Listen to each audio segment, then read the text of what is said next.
Hey everybody, it's been a wild ride, and for a second I really thought it was over for me in the semifinals. But I did everything I could and managed to beat IRX 2-1. On the other half of the bracket, JoliRougeGorge pulled off an upset and took down Lauscher 2-1. Now we'll be facing off in this final match and see who will take it all. And joining me is Lauscher himself to help with the commentary. Get excited for our in-depth gameplay analysis and thoughts on the amazing first season of the Exalts League. Hey, this is Lau here with the Exalts team, and I'm here with Trickster, who was one of the finalists in our monthly league tournament. Hey everybody, it's great to be here. Yeah, this tournament was actually so much fun. I'm really glad I got to take part in it, and it's just getting started because there's going to be 4 seasons which take place one each month leading up to the release of Altered, the Kickstarter. So yeah, you can still get involved. This first season, the top 2 players, so me and JoliRougeGorge, we're going to be invited to a grand finale, which takes place around when the Kickstarter comes out. But the next 2 winners from each of the following 3 seasons will also be invited to that. So make sure to get involved. Yeah, so George, I'm going to just call him George, I think, from here on out to make it a little bit easier for me. But George was the one who kicked me out of the top 8 in the tournament. So he kicked my butt.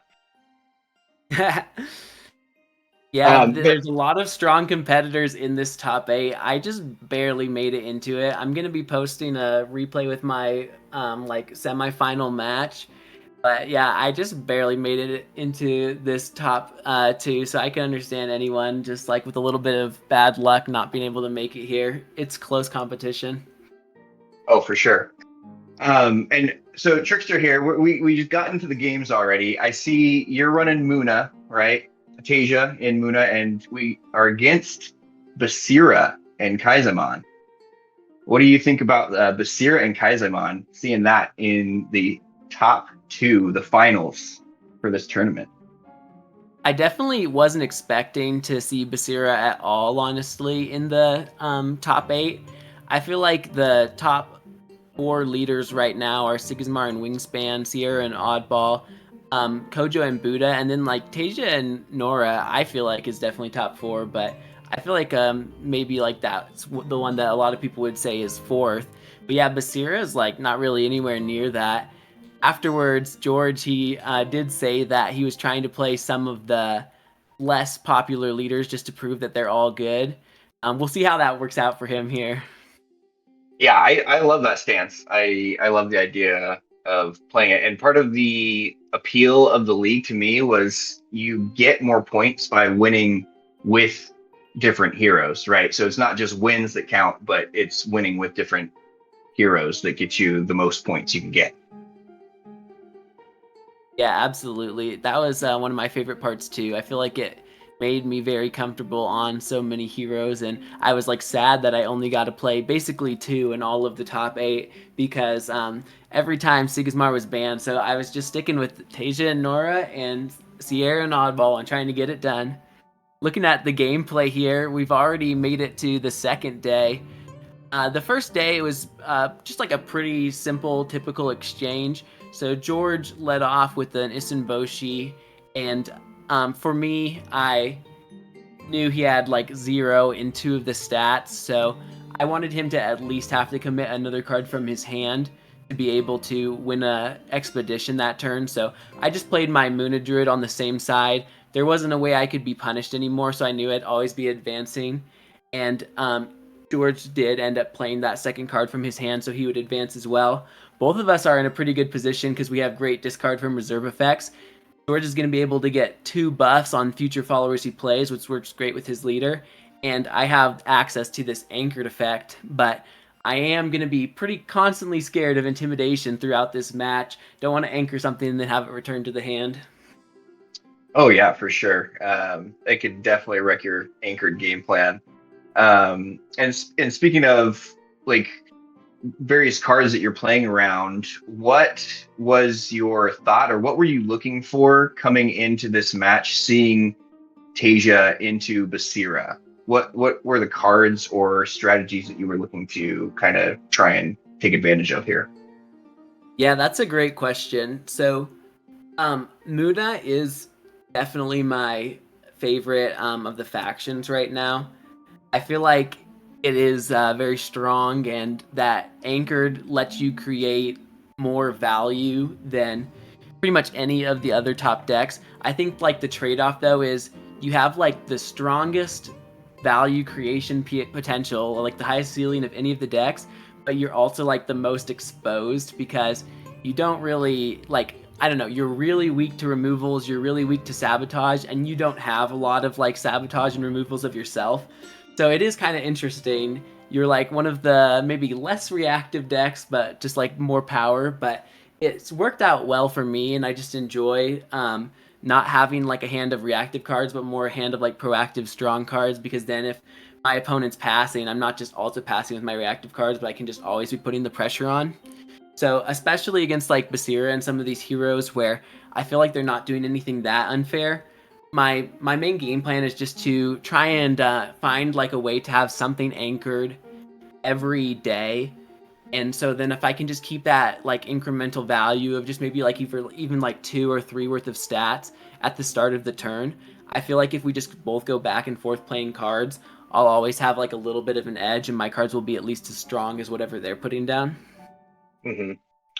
I think you'll notice too in both of these decks, and in the way that both of you are playing, but especially in this Basira list, a high value in low drop characters, right?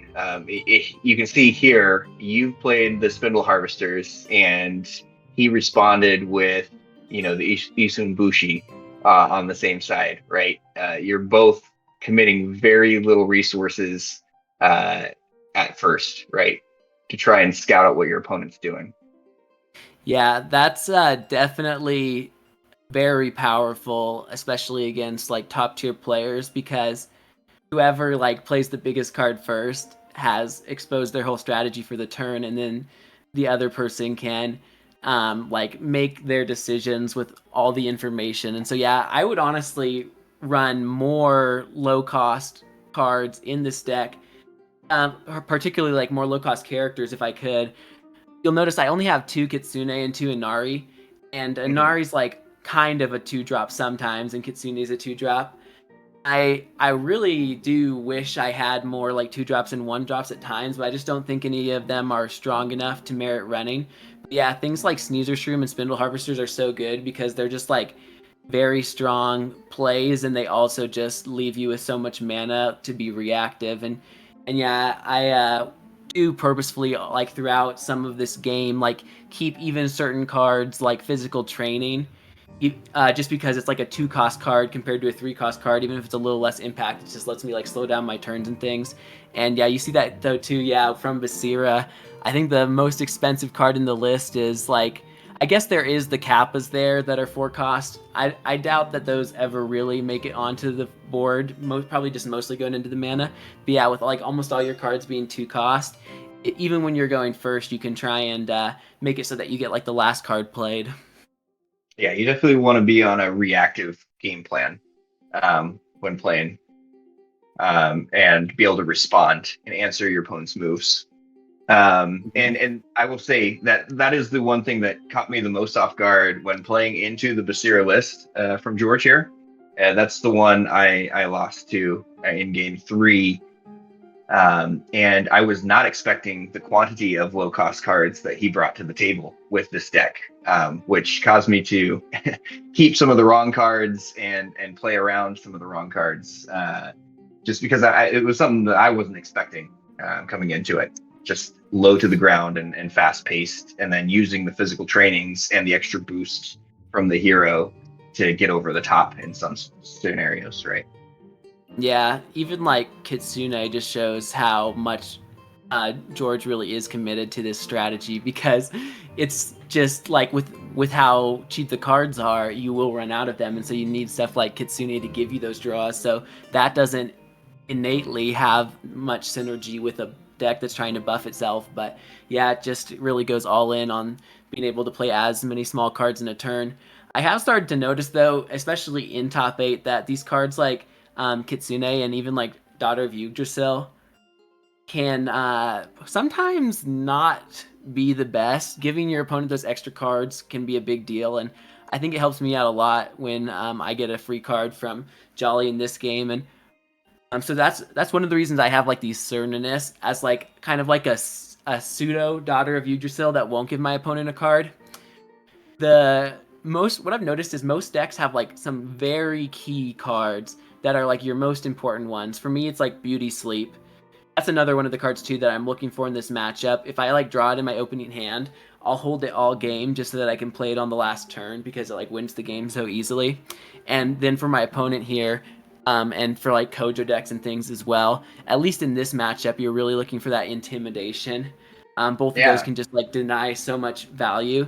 And so something I've noticed is I'm like, wow, if you want to hold a card like Intimidation all game, or you want to hold a card like Beauty Sleep all game, it can be pretty hard because you only have so many spots in your hand. And if you're saving one of those like cards for the last turn all game, then that means you have less resources to work with, and you can't have as much flexibility on your turns. You almost have to like commit to what you're doing when you put things in mana because you're not able to keep enough cards to have multiple options. But as soon as your opponent lets you draw that one free card, then now that one free card can be like the one that you're holding on to all game, and then you also have like a full hand to just have more decisions. And so I've started to realize I don't want to give my opponent that much freedom to have like enough cards in hand that they can keep something for every situation. I kind of want to force them to have less cards that they have to like try and guess at the start of a turn what I'm going to do, and then if like they guess wrong, I can like punish them for that. Oh, absolutely. I think I mean for in Muna, especially with the card pool as it is right now, you're kind of in a between a rock and a hard place, right? Because I think Muna really benefits from having that card draw, but you also are playing a risky game, you know, because both the Kitsune and the Daughter of Yggdrasil are giving your opponent that draw as well. Um, Hmm. so it's definitely risky. Speaking of though intimidation, how you feeling about now in hindsight seeing George's hand here with the two intimidations? Yeah, we don't love that, but I think it actually I was able to if you play your turns right, you can kind of like mitigate the power of intimidation. And so I don't think I was ever in a spot where him playing intimidation would be game breaking. Um, I'm having a like you'll notice here, I went into the turn with two anchored characters like already. And I was able to do that for most of the match. And so since I was already starting the turn with a presence on both sides, or like a big presence on one side for almost every turn, then usually I wasn't that worried about winning on the board, and I could just like slow play a couple of characters, and then like by the time I choose to anchor something at the end of my turn, they like I'll usually wait until George didn't have enough mana that like I just knew he couldn't play intimidation anymore. And especially it's usually best to anchor your characters when you're going second because your opponent won't have a chance to play intimidation after, whereas like if you're the first player, then you are more exposed. But it's also like if I was so far, I would also like usually anchor characters when if you return them with intimidation, I would still at least be like ahead in the lanes as well. And so at that point, it's like, yes, I am opening myself to intimidation, but because I'm already winning on both sides, I'll still at least take one side if he plays it. So it made it so that like even if he was really like taking out a lot of value with the intimidation, he was never like getting ahead in like the win condition, I guess, if that makes sense.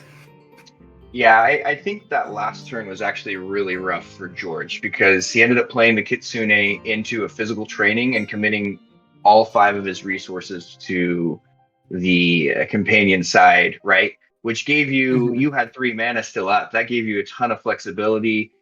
You weren't threatened. You were already winning the hero side, right? And you know, he was high enough on the companion side that it probably didn't make sense to contest him there. That gave you the freedom to re-anchor that Daughter of Yggdrasil, which I think this is now what the third day that they've been on the field, which is incredible value, right, for a daughter to Hmm. be in play. Yeah, I think this game state it's almost identical to the previous turn, except for I think I just switched like Sneezer Shroom for Spindle Harvesters.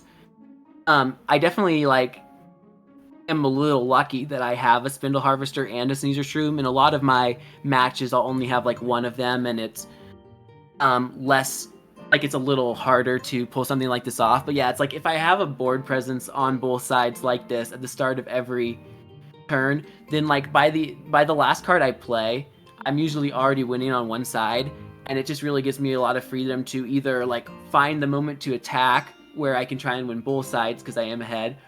And if I basically just wait for that moment where I win both lanes, and up until that point, instead of I just like use my last resource to just anchor something again. Mm-hmm.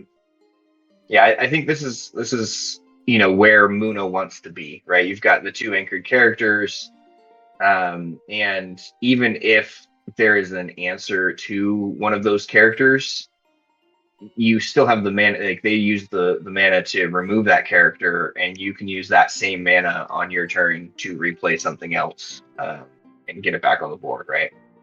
Mm-hmm. So I think from this perspective, you look like you're in a very good spot here. George does have a very big hand here with a lot of options, which can be good, but he does have to overcome, the existing characters on the board. Which for some time I think he's going to be able to match you 1-for-1, right? It's not terribly hard to pull ahead in one lane, right?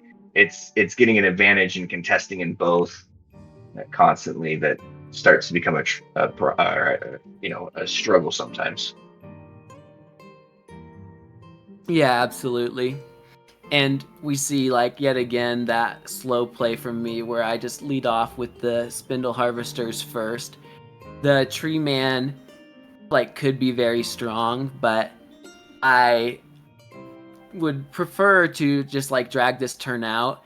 And especially if I end up anchoring something this turn, I want to, like, do my best to kind of wait for him to use an intimidation first and then anchor afterwards. So you see now with Nurture, I'm able to buff 2 cards, and then I can actually play it again for 1, and then still be able to anchor something afterwards.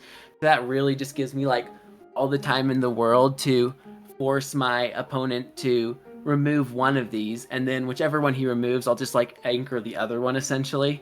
And all the same time, I'm also buffing up the Spindle Harvester, which is the weakest, but since it's anchored, they might want to remove that as well. But at that point, I'd still be ahead on both sides, and so yeah, like this whole process is I'm sure like George would not be happy with this situation.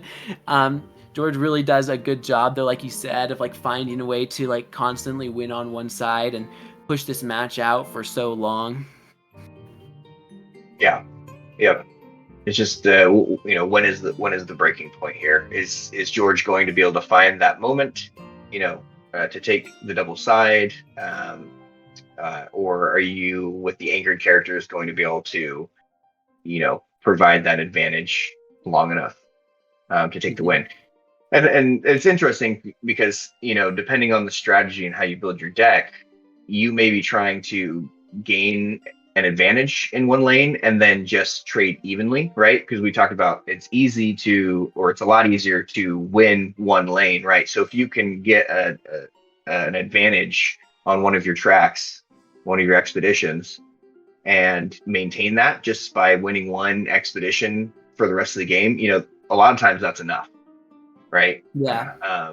Whereas some game plan, you're trying to get to a point where you can just win the tiebreaker, right? Just by completely outvaluing your opponent with the stats at the last turn, right? Regardless of expedition. And I think Basira, especially with the way this deck is built, wants to try and grab an early advantage here, and hold on to it. And so I think you've done a good job of maintaining, right, an equal lead while also constantly pressuring George and his resources, with the anchored characters, making him have to respond. Mm-hmm. Yeah, there really are, yeah, some different play styles, and like you're saying, like the red decks, those Bravos decks, yeah, they really do like to get their early leads, and I think that we're kind of seeing here maybe one of the slight shortcomings with the current card pool of Basira 2 Kojo, that like without the Buddha token and things, it was a little harder to pull that off. In a lot of my other top 8 matches, the Kojo decks were usually able to get that lead early on, and then I was just trying to like come back in the late game. But yeah, this is like one of the first times against like a Bravos deck where like it's like been so easy to keep like neck and neck. I do think, yeah, it's like Basira almost has to like find ways to really like get crazy value in the late game and like kind of make up for not having those early Buddha tokens. And I think that, yeah, like the extra buffs and things like seasoned are kind of how they can maybe have a stronger late game to make up for not having maybe like a double advance in the start of a round. Hmm. I'm actually, one thing I was surprised at not seeing was the Trickster in Basira, in his Basira list. That's been a staple for me, um, to get the trigger from hand on receiving boosts. And I think, there are a few missing pieces for Basira probably still, but I think that's one of the biggest things is reliably getting your ability off, right? As Teija, all you have to do is play one character, your first character. You can't choose who it is, but you have been able to use your ability every single round this game so far. And we actually haven't seen Basira trigger a whole lot. I haven't been counting, but I don't think it's been more than 3 times. Um, Yeah, for sure. I think that you're right that Basira really does need more like from hand boosts. I think that Trickster could be a pretty good answer as well, but you are fighting right now for the rare spots. It's like so highly contested. Um, and so yeah, it is just like a deck that I'm sure will grow as the card pool grows. But yeah, there are lots of turns in this game where I can predict what George is going to be able to do just by like the card pool that's available and the limited number of cards that boost from the hand. A lot of times if like the reserve isn't set, I'm not that worried because I know like what he's going to be doing is like pretty fair. So and I think that like the only from hand boost right now, the physical training, while it is very strong, since it is only able to buff a character that's already in play, it's a lot less frightening because they can't push both lanes with it at once usually. Like if they only have one character out, they're just going to be buffing that one character a lot. But I think Basira's at her best when you're able to like buff one card on one side and then like use the other buff on the other, because a lot of times people contest lanes by just like one stat and you're just barely ahead or like you're tied. And so yeah, being able to use things on both sides I think is when she can really be the strongest. As for like Absolutely. my deck, the Muna deck, I think there are some shortcomings too, like cards that I'd hope to see. I've noticed that my list is very spell heavy, and I feel like it just has to be like that right now because the spells are just better than the characters. But it would be beneficial to get, I think, some more characters because the stats on your board are important, but also the number of bodies are important. Like earlier in this match, Dolly was able to take a lane because he could return Daughter of Yggdrasil to my hand, and it was the only character I had on my field on like one side. And I was buffing my characters during the turn, but in a different scenario where I could have been like playing other characters alongside them, I think that would like shore up some of the weaknesses because then if he returns something to the hand, I still have a presence there. I've definitely noticed that a lot, that like if I only have one character in each expedition, I'm a lot more exposed, even if they're buffed up and their stats are high, than if I could have like multiple characters. So yeah, hoping to get some more of the cheap ones that are like worthwhile soon. Oh, absolutely. I think every faction can take advantage of a low number of characters in an opposing expedition, right? You got Beauty Sleep in Muna, right? You got the Intimidation in Bravos. You've got Keylon Burst, Sticky Note Seals, right? Banishing Gate. Like a lot of things can just completely wipe out your presence in the expedition if you leave it Uh-huh. exposed. And if you have multiple low cost characters sitting there, um, then you're far less susceptible. Then you just got to watch out for stuff like Kraken's Wrath. And you wonder why Sigismar is so overpowered. Oh, I mean, just currently. But yeah, I think Sigismar really does get to kind of play around that weakness of other decks when he has so many bodies. Yeah, those removals that are good against others are not so good against him. You can see here an example, though, where like I have two strong characters on the right expedition, and I just anchored something, but now this is how you really just like make intimidation not that impressive, because they would like to return something to the hand here, but whatever they return, it won't change progressions this round. And also, since I have two anchored characters, I'm still going to have an advantage next turn, and whatever they do now isn't changing the results of this round. So it's like going to feel, I don't know, like a pretty low impact thing. Like you definitely probably still would want to return one of these to the hand just so that you don't have two bodies you're staring down. But either way, it's like since I was ahead, I'm able to just kind of keep that lead. And by having that second body on the right, I know that even with an intimidation, I would still be able to keep one character.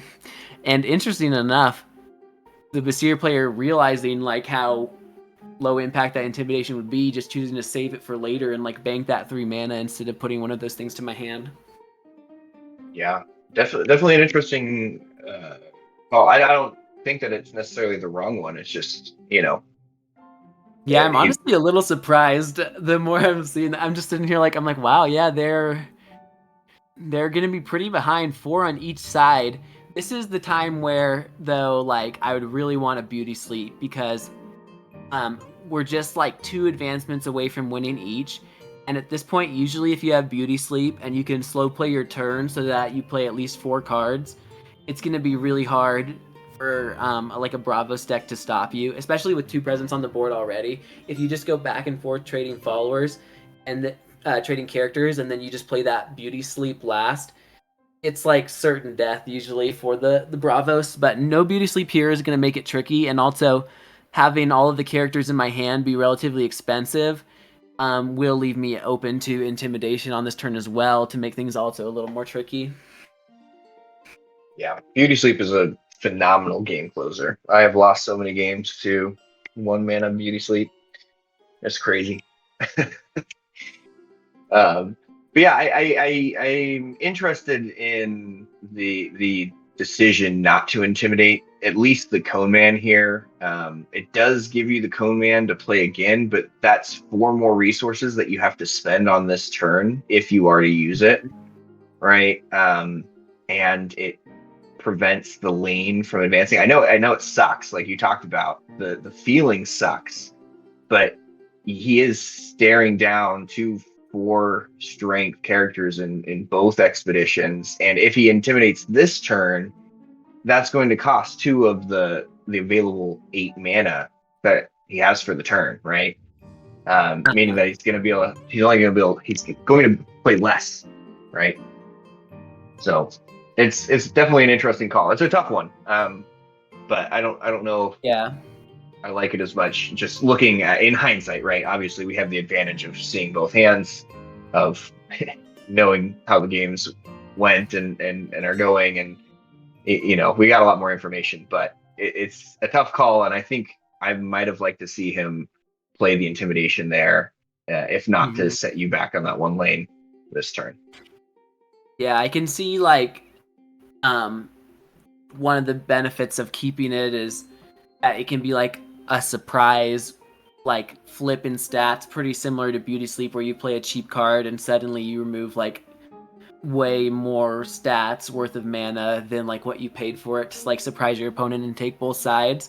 But at that point, you could have essentially paid 0 mana by playing it on the previous turn to remove one of these big characters. It is tough though, because I mean, it's like you want it then, and you want it in the future, and you can't have both.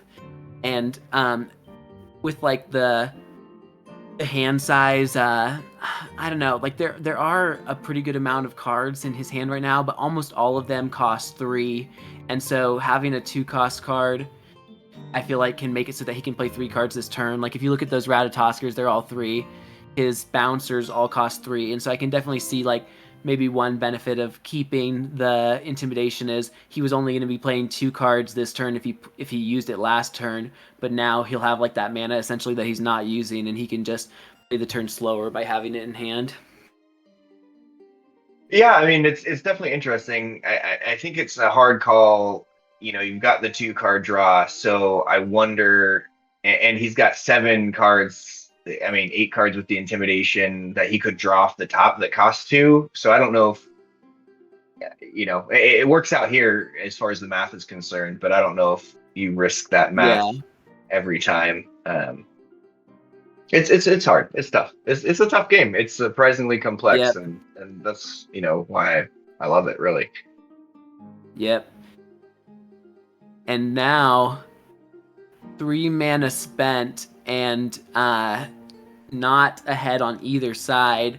At this point, I was up more on the left than the right, so I guess my right, but more up on the hero side than the companion side. And so, since he'd already committed a character there, it feels good to play Daughter of Yggdrasil. Now he would have to remove 2 characters to have that current character that he's played be able to win the side. So I'm like doubling up on bodies and stats on that side, which feels good. The Coneman left me very exposed, but luckily I was able to draw into another character. Honestly, like, yeah, I'm just realizing that now too. It's like, yeah, like the saving grace. Like, I know here that it's better to have more bodies to try and play around intimidation. At this point, the worst case scenario is if he returns the Cone Man to the hand, we're tied. So yeah, that was actually a really beautiful draw for me to get. Yeah, Cernunnos there is real good. It's real good. And here we have the intimidation that could have been last round. So and we see you get the advancement here, and he does not, which is a tricky You'll spot. notice that round was kind of what I'd been waiting for, where every round I was anchoring characters to give me an advantage going to the next round, and then finally it was like time to go full on attack there. And instead of anchoring something else, we took the lane advancement. And so at this point, it's like even though we're going into the round on equal footing, I was able to like transfer the board advantage that I'd maintained all game finally into a progression advantage.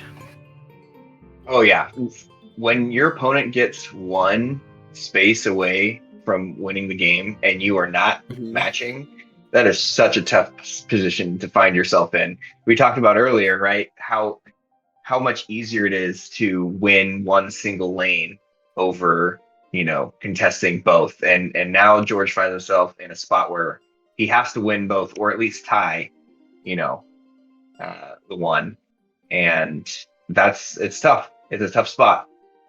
um Now you got rid of the Cernunnos instead of the Sneezer Shroom there. um I assume we're going back to you want some lower cost plays that can kind of let you slow play into this last turn, yeah? Yeah, that's correct. So I haven't seen my draws yet, but at that point, I was going to be going into 9 mana, which really easily turns into a 3-cost card and 3 2-cost cards. And I already had 2 2-cost cards, so I was just hoping to get another 2-cost card for turn, and I do in the Kitsune. So that was kind of my thought, was like, I'm only going to play 1 3-cost card per turn, and I just decided that the Daughter was better than the Cernunnos. And yeah, I was just like hoping to draw that turn out. And now it's really good too because even if the Daughter of Yggdrasil got sabotaged, I still have physical training that can be a 2-cost and a 3-cost card. So I was feeling like pretty like comfortable that I would like have the plays I needed next turn regardless of what I kept. I honestly afterwards was thinking about it, and in the moment I thought about it too, where maybe I should have actually put the Daughter in the discard pile instead, just because it's better on the right but worse on the left, and then like the Cernunnos would be slightly stronger on the left. But I think this decision I was being a little bit more defensive because I'll have the 5 defense on both sides, whereas like the Cernunnos would be a little more offensive on the left because I could have like a better chance of advancing with the 4. The other thing is too, keeping 2 plants. I think this is what finally put me over the edge to keep the daughter instead of Cernunnos, was like a way that I could potentially draw into Yong-Su and be able to play it with 2 plants. Here you see me get sabotaged, but still in that same situation where I have like 2, 2, 2, 3 to fill out my curve. And so yeah, I was like sad to see it, but like I knew I still had my 9 mana play.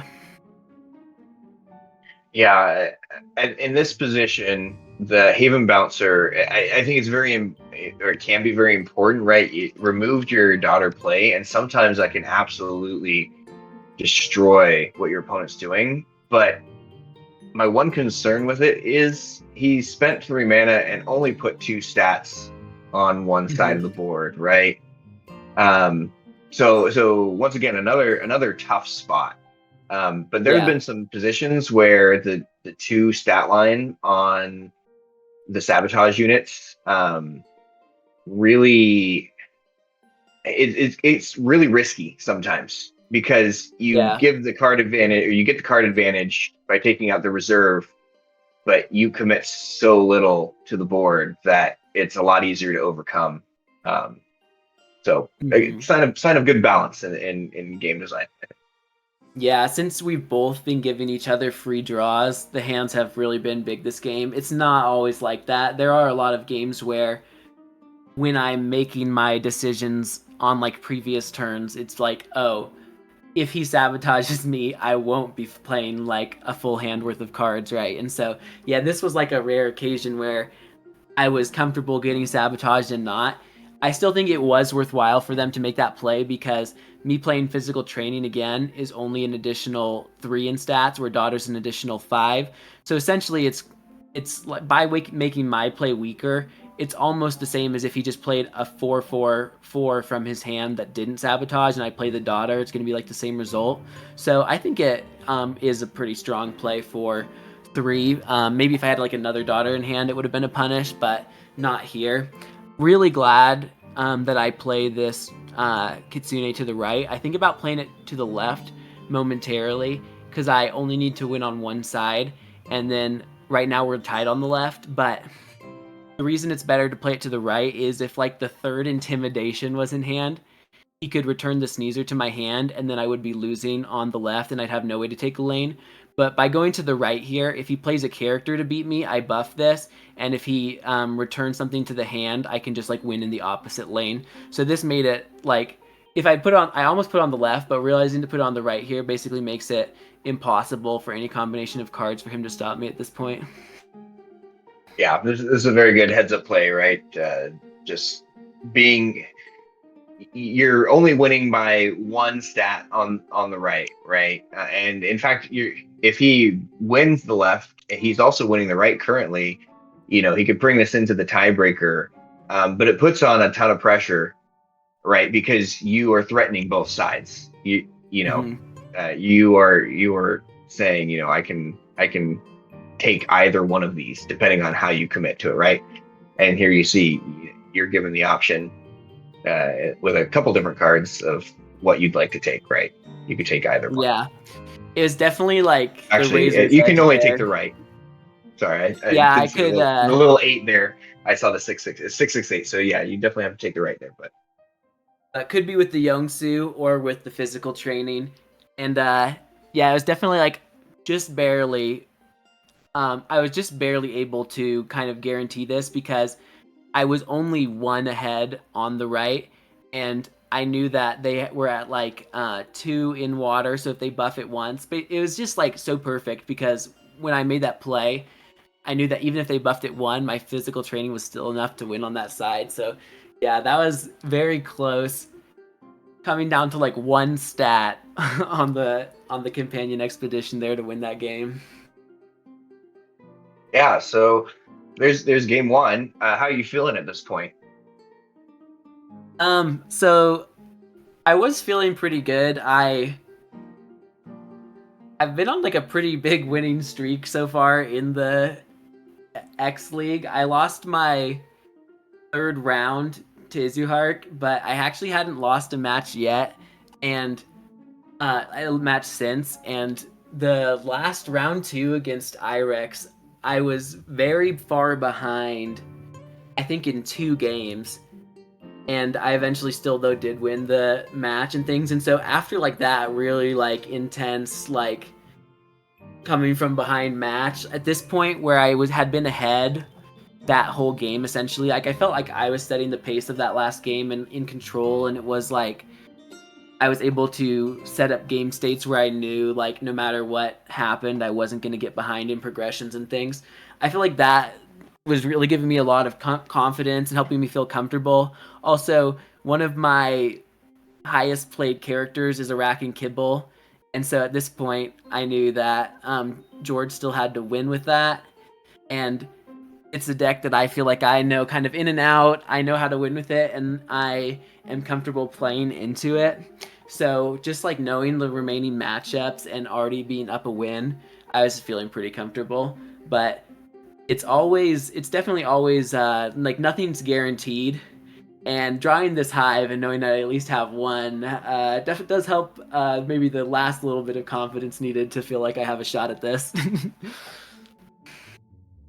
Nice. This is a great start from you. The classic 1-2, you get ahead immediately. That's got to feel Yeah, really good in every hero, but particularly with Sierra, because Sierra has a phenomenal way of closing out games with the hive, which also you have in your opening hand here. But you've yeah. also taken an early lead. Um, Yeah, it's pretty uncommon to be able to do that with Sierra, but in the like starting position for the hero and the companion, you're gonna have all 3 stats every time. And so when I saw like the potential to keep a 1-drop and a 2-drop, especially going first when my opponent has the opportunity to be more reactive, I definitely went for it. You'll notice though my resources are gonna be a lot lower because I played more cards early on, and I also kept maybe like cards that are less powerful and less important to the deck, just to kind of pull off that like cheesy double advance on the first turn.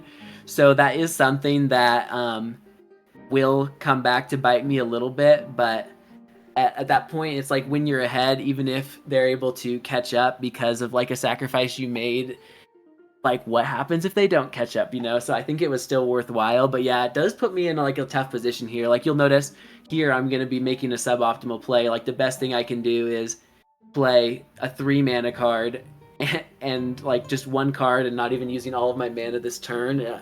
Not a great spot to be in. And with there's also so many cards in the deck that can block you here, because there's a lot of like cards that even though their other stats are weaker, they'll have a 3 in Forest. But luckily for me, George didn't have it and is just setting up the Trickster instead. So yeah, it would have been pretty likely there that most of the time he would have actually advanced once and blocked me, and we would have just been back to being even again. yeah, definitely. Yeah, never punished, right? Um, Now we're starting to feel good again, though, because we can at least play 2 cards this turn. yeah, and you got the hive to you can sink some mana into that in future turns as well for some board presence. The 2/2/2 stat line for 1, even though it's right out the gate, so your opponent can respond to it, is still pretty strong, right? And it will combo Mm-hmm. nicely later once you hit the rare hive out, because there'll be 3/3/3 for 1. Um, it feels pretty good, I think. Yeah, for sure. And Stepping back a little bit here, I don't know that we went over what you brought and what George brought to the table. But George had brought Sierra and Oddball, Arak and Kibble, and then Basira and Kaizaimon, right? Um, what what were your thoughts, I guess, going into um, what did you bring? What did you think about the lists that George brought, and why did you choose the band Sierra? yeah, so I was planning on fighting basically Kojo and Buddha and Sierra and Oddball all tournament. That was like my strategy, and I tried to like bring decks that are good into them and build my list like to be able to do that. So it is a little funny that I banned Sierra here because it was like one of the main things I was planning to go up against. But I think in this scenario, so I guess that explains why I brought my 3 decks. I think that I mean I'm pretty comfortable with Teija into anything, but I especially think that Bravos is like one of your best matchups.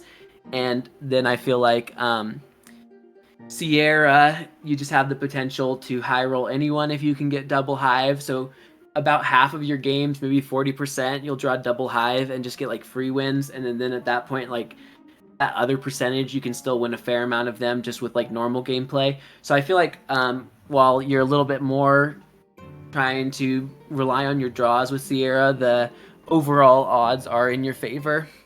And compared to the other 2 decks from my opponent, Iraq and Kibble, and the Basira and Kaizaimon, I felt like Basira is very consistent and not going to really be able to do anything to surprise me or high roll me with like any combination of draws. And so that was definitely like one I'd want to let through, kind of like Kojo and Buddha. And then Iraq and Kibble, I feel like the odds that it doesn't work are higher than the odds that Sierra doesn't work, even though they're both kind of like oscillating on how good they're going to be depending on the draws and like your random pulls with Iraq. So I think that yeah, I just felt like Iraq and Sierra are honestly like kind of like a similar enemy, but that Iraq was going to be less effective into my decks, and so that's why I like left those 2 through. You've also had quite the streak with Iraq yourself, so pretty familiar Yeah. with the list and what people might play. Yeah, but Man, some of the cards in this list actually are different from mine, and they do give me a little bit of a headache. Um, I run a couple more. I run more cards that don't have a 0 stat just to like defend yourself in the early game, like how I was able to double advance because he didn't have anything with like all 3 region stats. I usually play more cards that prevent that, but then it means in the late game I'm only using Iraq's effect about like 2 times, some games even 1 time. But yeah, you'll see. I think Jolly gets to use it like at least 3 times or more. So it's definitely a trade-off where his late game is a little bit more powerful for weaker early game. And so yeah, that's just a little different for me. You see there the double advance, and all of a sudden we're tied again. So now like my early lead, so much for that. All of a sudden Jolly has caught up, and I do have the hive out though, so this is pretty similar to my strategy with like Muna decks. You'll notice it's like I'm basically starting the game with like pseudo anchored followers, in the fact that I'm only having to pay 1 mana to get like a character on each side. you're definitely feeling very good as Sierra if you are equal in expeditions and you stick a hive. Like Mhm. that feels pretty good. Yeah. But never really recovering from the low card advantage in the beginning. I think that the Lyra Cloth Dancer was played on turn 1, and it got rid of one of my characters that usually would resupply and just kind of give me a lot more card advantage, the Axiom Salvager. It hmm really messed up my turn 4 play too, because I couldn't play Salvager and the 2-drop, which was kind of like what I was banking on. And so not only did it like mess me up on turn 4, but then now you'll see like my hand's still empty, and because of that I don't have a lot of flexibility with what I put in mana, so I'm having to keep an Amelia Earhart here. It's just a 3-cost 2/2. So it's like at that point it's like, dang, most of the advantage I got from my bug is just mitigated by the fact that I'm like 2 behind in stats on like the card I play later in the turn. So the the I'm trying to remember the name of this card. The Foundry Armorer, still great though. That's going to be 5 worth of stats, and also be able to be very flexible in like my placements. But at that point, I'm going to be down to 0 cards in hand again, open to sabotage, really relying on the draws off the top of my deck. So it's definitely anyone's game. Oh, for sure, for It was pretty sure. hard to pick which side to push here. I decided, yeah, I don't know. It is tricky because most decks, their followers have similar stats, and in the Iraq and Kibble deck, it's much easier to play, I feel like, than to play against, because when you're playing it, you know which sides you want to put your characters on, but when you're playing against it, you're basically guessing. Certain things are more common, like certain combinations, than others, but depending on which card they have in hand, like they'll be useless or like OP depending on like what region stats are available, and you're just trying to guess which ones they would or wouldn't have. Oh, absolutely. You've got higher stats, in compensation for missing certain Mm-hmm. stats in other, terrains. So Yeah. it can be tricky to play against. And I think what's, I think there's a lot of skill. It takes a lot of skill, I think, to play the Lyra heroes. If I'm being honest, I Mm-hmm. think if you don't know what you're doing, I think you're gonna get rolled a lot while you're learning how to play, right?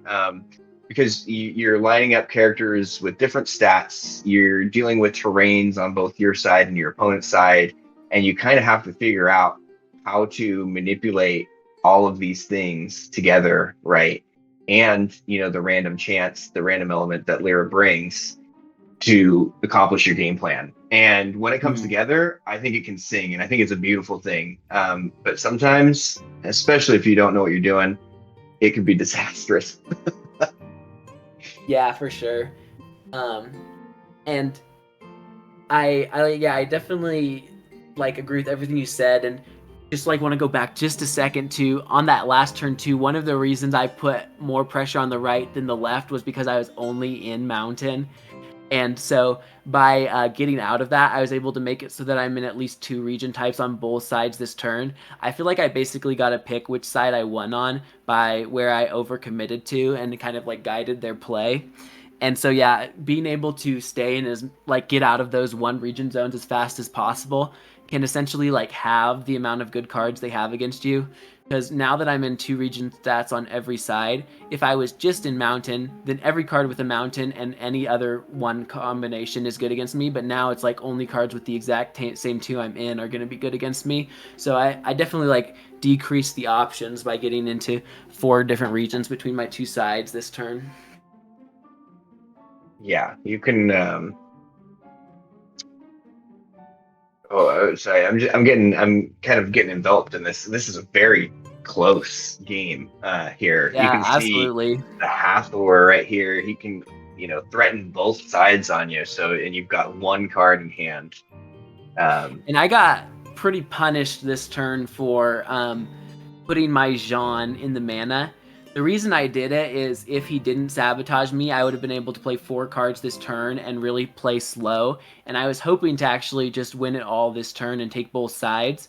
But in the end, getting sabotaged meant that, like, so I guess the thought there was I give up Jean, which sets up for the future to just try and win now and not even make it that far.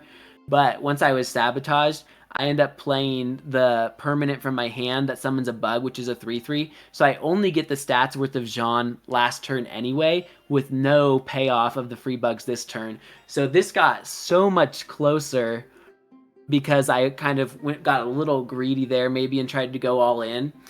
But I definitely like didn't like cripple myself or anything and make it unwinnable. But it is true that like if I had kept that Jean there, like if I had like known the future, it would have made things a lot better when I got sabotaged. oh, absolutely. That Tanuki was super clutch there. Uh, Mm-hmm. very very good play. And that and, that's where sabotage can really shine, right? Yep. Yeah, the opposite here of the last game where my hand was so full that the sabotage was like hardly crippling, but in that last turn it made all the difference. And I think I'm trying to remember. We've like skipped a little bit, but yeah, I don't know if I would have been able to win both lanes or not. I think that the stats were pretty close, and I probably would have been able to take both sides if there hadn't been a sabotage. But yeah, I'm not sure if like that was like worth the risk or not. Now I'd have to like go back and like check exactly what the stance was. You'll notice though my opponent has like pretty few cards in hand and resources on a lot of these turns as well. And so, yeah, it's interesting because I know, having played the deck myself, when you only have a couple of cards, if they have the wrong stats, you can get in a lot of trouble quick. So I'm also kind of just like relying here on the fact that like eventually I'm just hoping he has the wrong card for the job. If I can like so I'll purposely try and force him to play as many resources as possible a turn. Like sometimes I'll play something knowing that it's not going to change the future for me if I play it or I don't, but it will make him have to play another card. And just by trying to keep him low on resources, I think it has made it a little like put him in a similar position. He is able to draw that extra card here, which is great with the character in his hand, the Ouroboros Croupier. But like if he hadn't had that, it would have been a very bad position for him. Yeah, this is a tricky turn. You're on the play. Arok rolled, the croupier on a side that is very effective, right? It immediately beats the brass bug over there. You've got two cards. You've basically got two plays here, to at least bring it into a tiebreaker, or you're staring down 10 mana and three cards. So you've got Yeah. to kind of counterplay all the possibilities, right?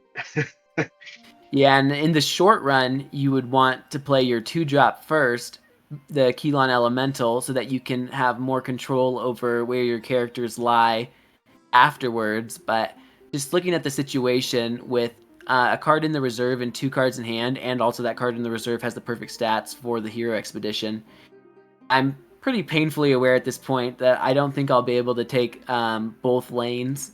And so I just want to conserve my resources for the tiebreaker. So I play the better card first. And it is tricky because this this Keylon Elemental is only really good on the right for me.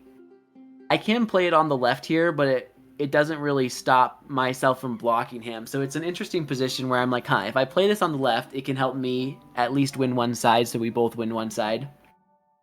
Yeah, and if But you it's not open that the great at blocking him. if you open the Keylon Elemental too and put the armor into reserve, and he has the third Tanuki of the game, like you're just you're just sunk. So Yeah. you kind I of have to play it like that, right? yeah, I was thinking about that too, but I was like, it is number 3. But yeah, and the other thing too is I was thinking about it also, that I was like, okay, what if he has Robin Hood this turn? And I was gonna have exactly 2 mana left, which would mean that I was really hoping he would play the Robin Hood so that I could basically skate in under it without any consequences. But that wasn't what happened, so not really looking out there. I think about this for a while, I think, as you've noticed, but I end up playing this to the right side, and this makes it so that even if he has the resources to beat me on the left, which he probably would be able to do regardless of me putting the Keylon Elemental on the left or not, he'd also have to have something to go on the right.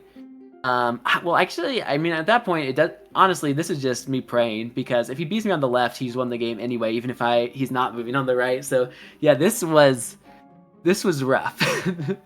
Yeah, with 6 mana and the Tanuki showing, it's definitely possible that you know he gets something here that can Yeah, beat you.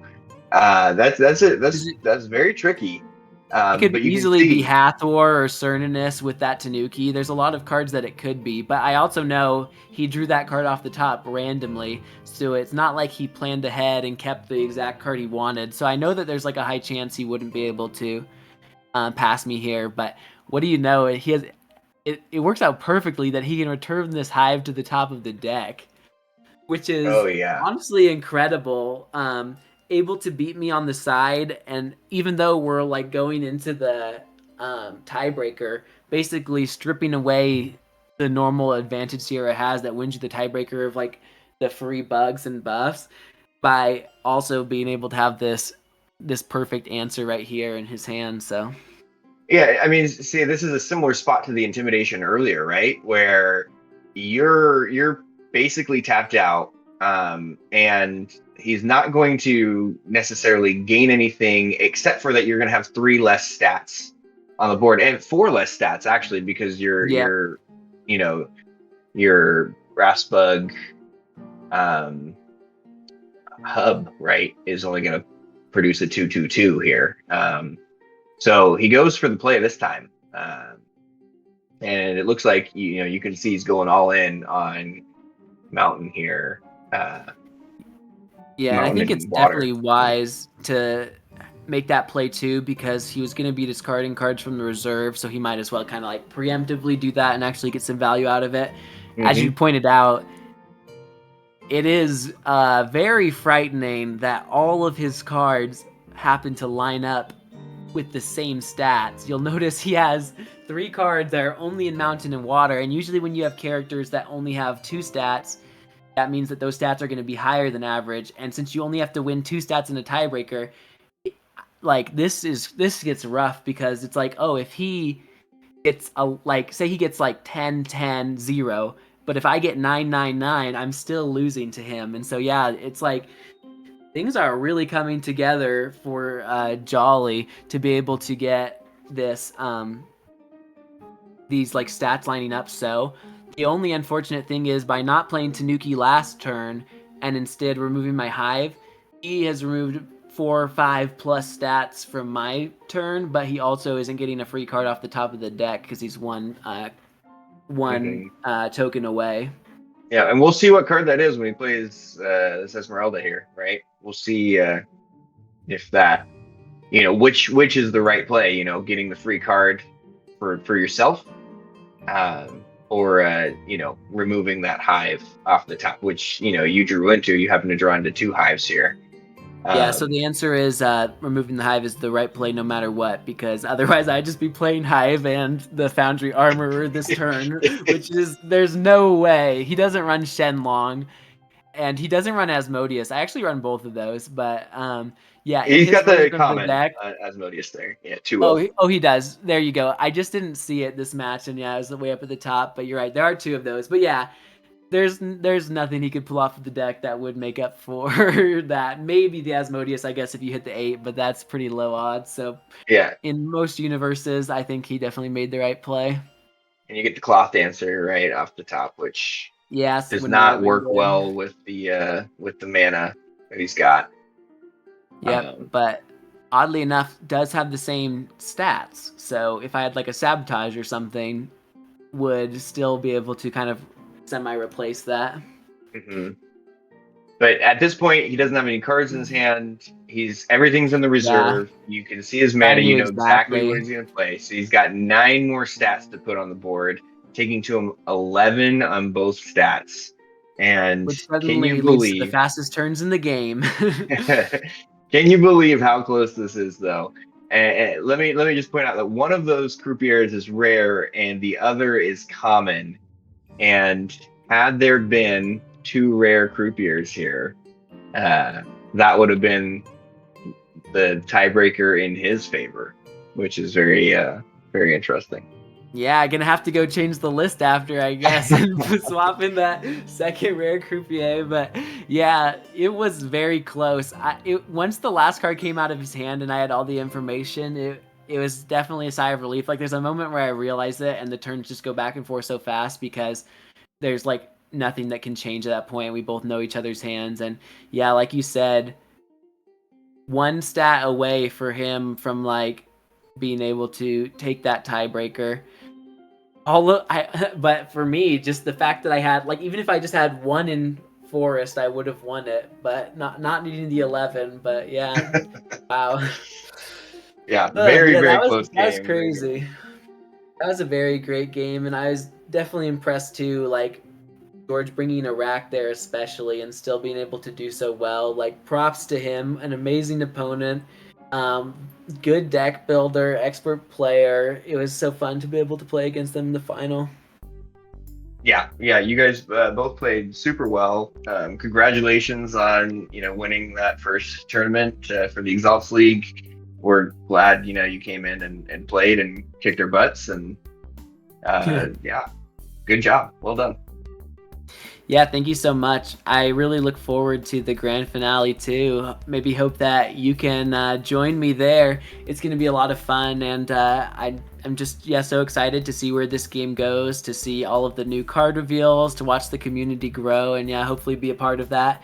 I'm going to continue to make a lot of content on my YouTube and share a lot of these strategies that have helped me do so well in the tournament. I definitely am not trying to keep that for myself, but I'm going to try and like help every one of you learn like the things that like made me be so successful. And so yeah, look out for my other top 8 matches and a lot of like strategy guides and things on my YouTube at TricksterCG. Yeah, and come check out, anyone who wants to come check out the Exalts League. You can ask in the official Discord around, or probably find us somewhere. I'm not sure if we have a good way of marketing this yet, but come join us. Come talk with us about strategies, deck lists, whatever you want. We're happy to help people out, give opinions, give thoughts, spout out our nonsense, and try and help everyone, become a better player and have fun ultimately. Yeah, I would definitely like give a confirmation to that. It's been so amazing being a part of the Exalt Discord and a part of this tournament.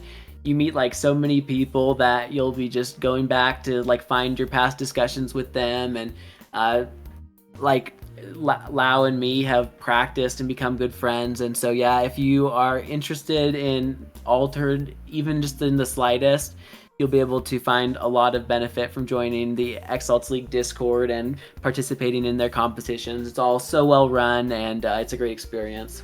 Well, I think we'll wrap it up there. Thanks for joining us, and I hope you enjoyed the commentary, the gameplay, and we'll see you around next time.